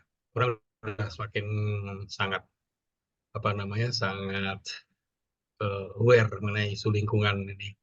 Bahkan ya kalau kita bicara di bisnis itu sekarang orang ingin melakukan ekspansi pasar atau ekspansi bisnis selalu bicara kembali ke lingkungan, harus ramah lingkungan. Nah, jadi yang saya tekankan oleh Green Entrepreneurship Orientation, saya tadi lihat mengenai scaling up-nya Hachi Group ya. Saya belum lihat di situ mengenai esensi dari kembali ke lingkungan itu. Ya, maka tadi di awal saya ingatkan nggak cuma profit, tapi kita harus bicara 3P. People, profit, planet. Nah, planetnya tuh belum kelihatan, mohon maaf, Mbak kita. Nah, itu ya, saya mungkin nggak akan terlalu filosofis ya. Memang kebetulan topik disertasi saya mengenai Green Entrepreneurship Orientation itu. Tapi yang saya ingin titipkan ke Mbak kita, kalau kita bicara untuk sustainability jangka panjang, isu green ini udah menjadi sangat penting. Karena apa? Iya, betul, Sekarang setiap kali kita deal dengan clients itu selalu ditanya satu hal, aspek traceability. Ya, traceability. Kebetulan saya juga aktif di Federasi Industri Kimia Indonesia. Ini bisa menjadi isu yang sangat kuat, apalagi sebentar lagi akan diterapkan carbon tax. Ya. Dan semua sektor industri akan kena. Itu saja sih yang ingin saya sampaikan ke Mbak Gita. Terima kasih. Thank you Pak, thank you. Insight-nya thank you banget. Yes, you are so right. Saya tidak memikirkan tentang atau belum memikirkan tentang planet ya Pak. But that's makes me think Pak. Makes me think about it. Well, let me think about it ya. Saya akan mulai berpikir apa yang bisa dilakukan oleh Hachi Group untuk juga well, at least we can do something buat kota Jakarta mungkin atau 6 kota besar yang kita ada ini ya, seperti apa sih yang bisa kita lakukan gitu ya. Ya. Karena benar juga sih Mbak Nia, kayak misalkan ya kalau semua restoran gitu yang ada di Jakarta lah yang kita yang sudah mulai concern ini turut memikirkan apa yang dilakukan itu bertambah baik kah atau bertambah buruk kah buat lingkungan kita. Bayangin kalau misalkan semuanya concern, Jakarta bisa jadi lebih baik ya. Right? I will think about it, Pak Hubert. Thank you. You're welcome. Sukses Mbak Gita. Thank you Pak, thank you. Nah, Mbak Gita, ini sebenarnya ada satu pertanyaan yang agak panjang nih ya, tapi ini kayak teknikal banget, terus kayak lebih ke curhat, jadi mungkin saya minta orangnya untuk ngomong sendiri kali ya ke Mbak Gita ya. Soalnya ini panjang banget gitu. Mbak Phoebe, mungkin Mbak Phoebe masih ada kah di room ini? Halo Kak Gita, sorry Ya. panjang Kak. Gimana ceritanya? Ini saya bacanya sampai pusing sendiri. Okay, what's the story? Iya, jadi aku Vibi. Nah, sekarang lagi running bisnis kue basah. Nah, visi kita itu kan kayak kue basah itu kan kayak di mata orang tuh kotor, prosesnya juga nggak ngerti, terus juga pakai bahan-bahannya juga kayak kurang terjamin lah gitu. Nah, kita pengen jadi bisnis kue basah yang memberikan kayak upgraded kue basah gitu Kak gitu. Jadi secara prosesnya, secara bahannya, secara standarisasi halal dan juga misalnya cita-citanya sih pengen HACCP ya Kak gitu. Jadi nah, cuman sekarang itu kita lagi mau scale up bisnis kita dengan membangun ruang produksi baru. Nah, ruang produksi ini nggak terlalu gede, Kak, maksudnya kayak 160 meter gitu. Nah, cuman kita cita-citanya pas bangun yang ini tuh udah kayak yang serius gitu, Kak, jadi udah berstandar HACCP. Nah, pas kita ngurusin ternyata kan harus ada ME dan HAV ya gitulah gitu ya. Jadi kayak instalasi-instalasi yang pas kita ngomong, "Oh kita pengen gini gini gini gini gini." Nah terus dia over lah ke kita gitu. Terus kita kayak kaget banget karena kayak 225 juta terus kayak Kok harganya semahal iya. itu ya Allah Iya, gitu ya. terus kayak wah maksudnya mahal banget dan pas kita tanya apakah ini udah termasuk instalasi dan peralatannya belum. Jadi itu bener-bener kayak gambarnya doang ya. Mungkin memang karena dia biasa ngurusin industri yang gede-gede juga dengan Ya. standar yang pabrik gitu. Nah, satu sisi kayak kita pengen banget berstandar HACCP karena itu akan menjadi value tambahan untuk kita gitu. Tapi satu sisi apakah kita harus lebih ya udah realistis dulu kita bangun istilahnya seadanya dengan ya maksudnya dengan kapasitas kita gitu. Sedangkan kalau misalnya kita pengen istilahnya paksain nih HACCP ya udah ya resikonya kita harus pinjam dana atau Oke. menunggu gitu. Dan mungkin mohon pencerahannya Kak Ya. gitu. Thank you. Yes, kalau ngurusin kayak begitu pasti cost a lot of money ya. Pertanyaan saya, apakah mungkin ya sudah bersertifikasi halal atau belum? Gitu. Karena apa? Kalau kalau pengalaman kita ya, kita mengurus sertifikasi halal itu siap yang nulis dan apa segala macam itu saya sendiri. Jadi saya tahu persis gimana caranya untuk mengurus sertifikasi halal di awal. Dan sertifikasi halal waktu itu masih halal MUI itu sudah sangat mumpuni banget, bagus banget. Udah macam kayak ISO. Karena di situ tuh diminta begitu detail apa yang boleh dilakukan, apa yang tidak, traceability, receiving forms ya, terus bagaimana kita apa namanya storage, taruh di storage itu dari halal MUI aja itu udah very detail. Oke, and of course untuk melakukan dan mendapat sertifikasi halal MUI itu tidak harus mengeluarkan uang ratusan juta. Harus nggak sih kita HACCP atau HACCP? Sebetulnya, if we're talking di luar negeri, itu adalah sesuatu yang basic minimum yang harus kita punya. Setiap restoran setidaknya harus punya orang yang paham tentang HACCP. Oke, di Indonesia sendiri belum seperti itu. Terus kayak balik lagi, is it really important or just nice to have sebagai marketing item? Dan apakah benar-benar setelah kita punya HACCP itu ada ininya loh, ada implikasinya loh. Once you have HACCP, once you have halal MUI, itu nggak bisa, you cannot play lah. You have to follow exactly apa yang ditulis sama HACCP dan halal MUI. Oke, dan dampaknya juga ada juga ke pembelian ingredients kita. Contoh kayak misalkan barang halal gitu ya. Ada beberapa barang halal yang harganya bila dibandingkan dengan yang tidak punya sertifikasi halal, tapi sebetulnya halal juga, yang punya sertifikasi halal harganya bisa beda 20-30%. Gitu.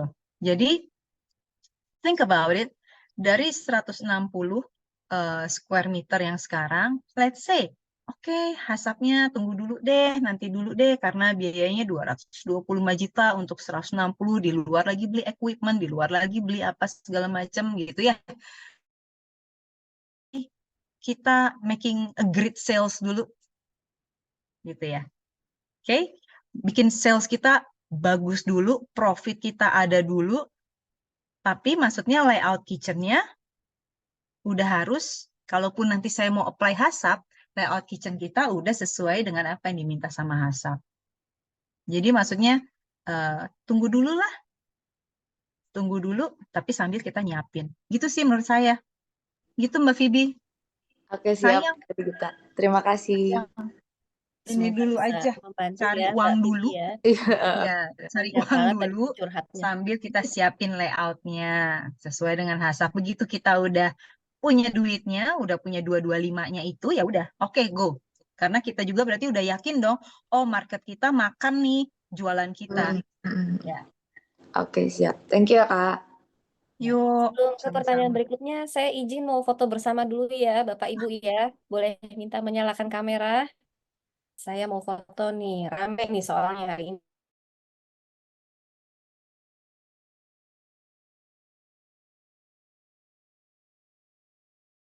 Slide bisa ini, boleh digunakan. Oke, siap ya. Aku kayak mbak-mbak tukang foto booth nih, Mbak Gita. Satu, siap, smile, 1, 2, 3. Oke, sekarang aku ke slide yang kedua. Siap ya, 1, 2, 3. Slide 3. Pada matiin kamera semua nih. Mbak Kayaknya Nia, belum pada 10.000 mati kan satu ya. slide ya? Kecil-kecil banget, Mbak. Oh, kecil banget ya? Luar biasa. Saya kalau 10.000 udah Iya. Oke lah, 20.000 lah. luar biasa loh. Hari ini saja sudah luar biasa, Mbak. Oke, sudah selesai foto-fotonya. Ini aku karena waktunya tinggal 30 menit lagi nih Mbak Gita. Jadi mungkin aku kasih 3 pertanyaan aja kali ya sebelum kita tutup. Jadi ini ada yang bertanya tentang manajemen bahan baku nih Mbak Gita. Karena Sabu Hachi itu kan udah banyak brandnya, kemudian banyak pula outletnya. Jadi bagaimana cara Mbak Gita itu memanage bahan baku? Apakah modelnya itu satu satu kitchen, kemudian disebar ke semua penjuru, ataukah mungkin modelnya memang Mbak Gita di setiap outlet itu punya supplier sendiri? Oh, oke. Idealnya ya seperti layaknya perusahaan lain, idealnya adalah, I'm talking about the idealnya aja ya. Idealnya adalah semakin besar perusahaan kita, semakin besar outletnya, cabangnya, dan macam-macam, harusnya kita punya yang namanya central kitchen ataupun mungkin central warehouse ya. Nah, central kitchen sama central warehouse harus berapa besar? Depend on.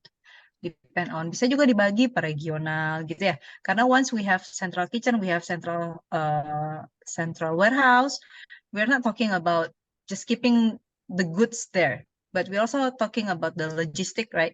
We also talking about the human resource, tambahan administrasinya dan yang lain-lain. Terus juga kita mesti hitung juga berapa banyak barang yang rusak seperti itu. Jadi umumnya yang dilakukan adalah banyak perusahaan seperti yang saya bilang tadi, umumnya mereka pasti punya central kitchen, umumnya pasti mereka punya central warehouses. Dan central warehouse itu nggak cuma satu, bisa 2, bisa 3, bisa 4. Seperti itu. Gitu Mbak Nia. Oke, jadi masih ada kaitannya sama bahan baku nih Mbak Gita. Kalau misalkan kan biasanya kalau F&B udah pasti ada in dan out setiap hari nih ya. Kemudian kalau misalkan ada yang rusak ataupun busuk, itu bagaimana cara menyiasatinya supaya itu tidak menjadi kerugian yang besar gitu Mbak. Oke, itu namanya adalah warehouse management ya, warehouse management. Jadi kalau kita semakin besar perusahaan, if you scale up, make sure semua orang administrasi, even sampai kitchen timnya, mereka paham tentang yang namanya warehouse management. Karena apa? Kalau enggak, nanti yang ada profit kita akan tergerus dengan bahan baku yang berubah menjadi waste. Gitu ya. Tadinya we order fresh vegetable because there's no labeling, the wrong ya the wrong placing atau apa segala macam, akhirnya yang muncul di pas saat kita mau masak itu udah basi gitu. Jadi kuncinya adalah coba Google lagi ya, atau browsing tentang yang namanya warehouse management gitu, warehouse system. Terus juga cari tahu gimana caranya supaya bisa mentraining tim kitchen kita paham tentang warehouse and management itu, gitu Mbak Nia. Oke. Baiklah, semoga cukup menjawab ya terkait urusan bahan baku dan warehouse Ya, ya. karena intinya sih kalau misalkan yang simpel aja, pokoknya semua makanan harus dilabelin deh gitu. Simpelnya ya, semua makanan harus dilabelin dan semua makanan kita harus tahu suhu penyimpanannya seperti apa, temperature-nya seperti apa, di mananya harus tahu. Tanpa kita tahu itu semua, yang ada adalah apapun barang. Contoh kita beli daging aja ya. Kalau kita nggak tahu cara penyimpanannya, itu daging jutaan rupiah loh. Begitu kita salah, misalnya kita terima, kita taruh di suhu ruangan gitu ya. Waduh, udah 2 jam rusak itu daging udah nggak bisa dipakai. Jadi kuncinya adalah di warehouse management. Everybody has to know that. Gitu. Oke Mbak, jadi ini juga ada yang bertanya nih ya, kan Mbak Gita sudah 10 tahun ya, udah 1 dekade bergelut di bidang F&B nih. Waktu pas ada nggak sih mengalami titik terendah saat menjalankan bisnis F&B ini Mbak? Terus bagaimana Mbak overcome dari titik terendah itu hingga ke titik sekarang? Iya itu zamannya COVID mania.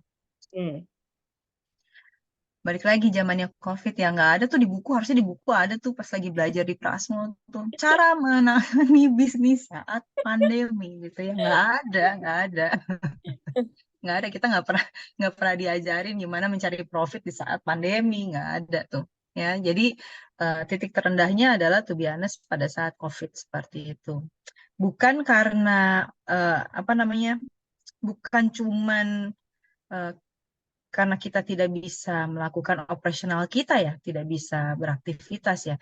Tapi yang sedihnya itu adalah there were moments di mana kita harus say goodbye dengan tim kita gitu, which is Berarti ini ada layoff nih ya Mbak? ya, ya ada layoff pasti, ya. Nah, which is buat saya employee itu bukan sekedar employee loh.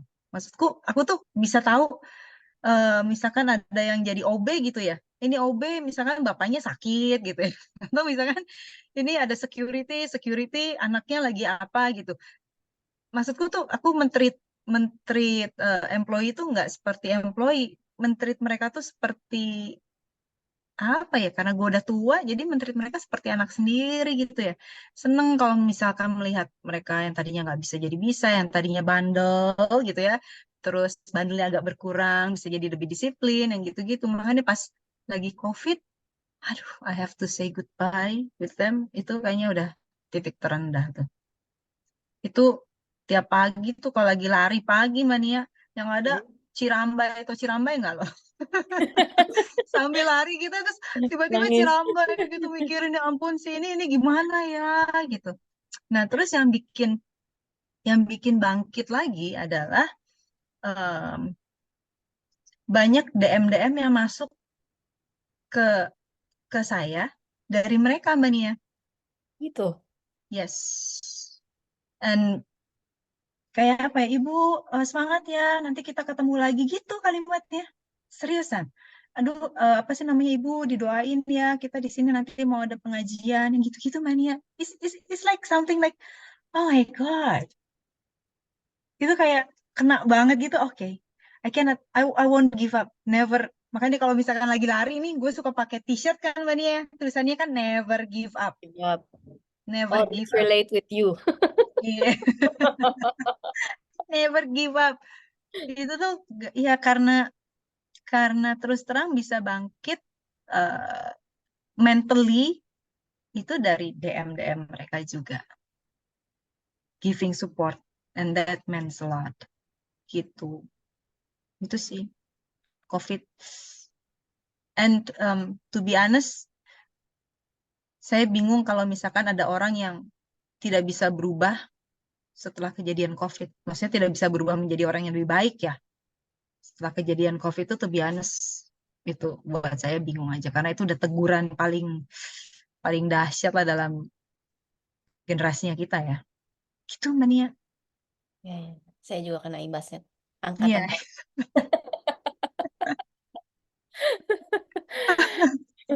Oke. Nah, terus Mbak yang udah di layoff itu kemudian apakah sekarang pada saat kondisi normal sudah kembali lagi ke kantor, Mbak? Yes, yes, yes, yes. Ada yang banyak banget yang kita rekrut lagi ya. Banyak banget yang kita rekrut lagi. Mereka-mereka yang memang berkinerja baik, seperti itu, kita teleponin lagi. Kamu udah punya kerjaan belum? Gitu. Mau nggak gabung lagi? Gitu. Alhamdulillah sih, Mbak. Alhamdulillah banget. Bisa kembali berkumpul ya. Thanks God. Soalnya tadi ini ada yang nanya, minta diceritakan tentang ada experience mengenai layoffing people gitu. Jadi sekalian nih pertanyaannya tadi. Iya, iya, iya, iya, iya, iya, iya. Semua perusahaan pasti mempunyai ceritanya sendiri-sendiri ya mengenai layoffing ya. Cuman yang terpenting itu adalah apa sih kita nih ya sebagai leader ya, kita sebagai pemimpin yang sudah kita lakukan untuk meningkatkan kesejahteraan karyawan kita. Itu aja dulu lah, gitu ya. Atau meningkatkan dari sisi pengetahuan mereka, atau meningkatkan dari sisi kedisiplinan, apapun itu. Sebenarnya kita udah kasih apa sih buat mereka, ya. Balik lagi, jangan cuman melihat tim kita itu adalah pekerja. Don't, never. Jangan. Karena kita bisa begini, itu karena kerja sama tim kita. So we have to respect, we have to say thank you to our team. That's why I've seen a very bad and mismanagement in an organization, Mbak Nia. Can you imagine at the middle layer ya? The middle layer itu semua orangnya top lah. They work hard, they are loyal, ya, they are very respected. But at the top level, wah, I can say a big no-no banget lah. Toxic ya, toxic. Wah, ini lebih dari toxic, even more than toxic. Ya, buat saya ini case study gitu loh, a case study for me. So what happened? What happened then? Pasti yang di layer ini feeling unhappy, right? Kalaupun they stay in the company, because they have to stay, they got nowhere else to go. Tapi is it a good one, a positive one? Of course not lah. Along the way, pasti perusahaannya akan turun. Yang rugi siapa? Yang rugi ya kita juga as a business owner kan. Makanya sebetulnya ya menjadi pebisnis itu you have a big burden here. You have lots of responsibility in here. Bukan jangan lihat, aduh jadi pebisnis gue bakalan naik mobil mewah, apa rumah megah. Jangan. Lihatnya adalah Anda sebagai pebisnis, you create opportunity, job opportunity, you create welfare, ya, you create a better future buat family dari your employee. So dengan begitu, you will appreciate apapun yang sudah mereka lakukan untuk perusahaanmu, gitu. Itu sih Mbak. Luar biasa sekali ya. Kayaknya saya habis ini mau ngelamar aja deh, Mbak Gita dulu nggak? Kamu mau ngelamar aku? Aku melamar kamu, Mbak. Jangan dong, aku udah married nih. Oke, thank you so much ya Mbak Gita. Ini Thank you, pertanyaan semoga terakhir, bermanfaat. aku offer lagi, ada yang mau curhat boleh nggak Mbak? Pertanyaannya sebenarnya karena ini bulan puasa jadi gua iyain, yuk curhat apa. Karena sebenarnya nggak panjang, justru karena nggak panjang itu, jadi saya agak bingung nih sebenarnya dia mau nanya apa sih. Bentar ya, ini pertanyaannya hilang lagi, mana tadi tuh? Hmm, Oke. sebentar. Dia bertanya tentang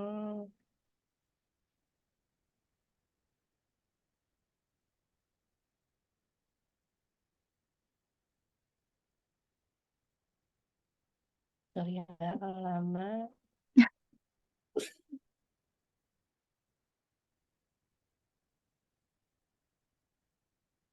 Oh ini dari Monik. Monik Jenisa masih ada di room ini. Oh, oke. Kenapa, Monik? Monik Jenisa. Oh masih ada nih ya. Boleh Masih dibuka Mbak. mic ya. Hi, Monik. How are you? Halo Mbak. Hello. What do you wanna ask? Oh ini kenalannya yang Mbak Gita ya. Huh? We've never met before. So how are you? Oke. Baik Mbak. Aku Yes, sebenarnya yes. sih simple sih mau nanya. Jadi mungkin aku juga mungkin ada di posisi Mbak Gita ya, CEO, kemudian ada ownernya gitu. Eh, how, eh, what will you do Mbak kalau misalnya, maksudnya kan aku juga jebolan Prasmul ya sebenarnya. Jadi Wah, kita ngerti lah apa ada visi misi yang kita pengen raih gitu. Cuman kebetulan jadi aku beberapa kali memang kerja sama different owner gitu. Dan kebanyakan mungkin kan mereka tuh generasi boomers ya gitu, atau mungkin generasi yang sebenarnya mereka udah kayak, ah udahlah gini-gini aja deh, udah deh, ini gue udah nyaman kok segini. Sedangkan kita punya visinya sebenarnya pengennya jauh gitu, malah pengennya dalam suatu ketika misalnya pengen IPO lah, atau pengen jangan di Indonesia aja dong. Kalau mau tuh marketnya di luar negeri juga dong, kan sekarang juga lagi digadang-gadang untuk ekspor, ekspor, ekspor dan ekspor ya gitu. So in if you in that position, kalau misalnya ya ownernya tapi maunya segini-segini aja gitu, sedangkan kita sebenarnya pengennya achieve more gitu. What will you bijaknya gimana nih Mbak? Kalau menurut Mbak gitu wah, aja hebat sih. banget. Berarti you have a great engagement ya. You wanna see the company grow so big gitu ya. Dan jarang ada orang yang saya bisa ngomong jarang, mungkin jarang ya, ada orang yang menginginkan company, tapi nggak jarang sih, banyak sih, ada beberapa yang saya kenal menginginkan company-nya itu untuk growing exponentially lah ya, Mungkin exponentially. Hah? sentimen attachment kali ya. Sentimen Kenapa? attachment yang tadi dibilang Mbak kali ya. Walaupun sebenarnya enggak ini. Oke. Udah Mbak, lanjut. Hah? Ini punya mentalitas owner nih Mbak. Oh, ah, owner ya. Mungkin saya cerita gini, kayak misalkan saya juga punya atasan kan, presiden director saya kan.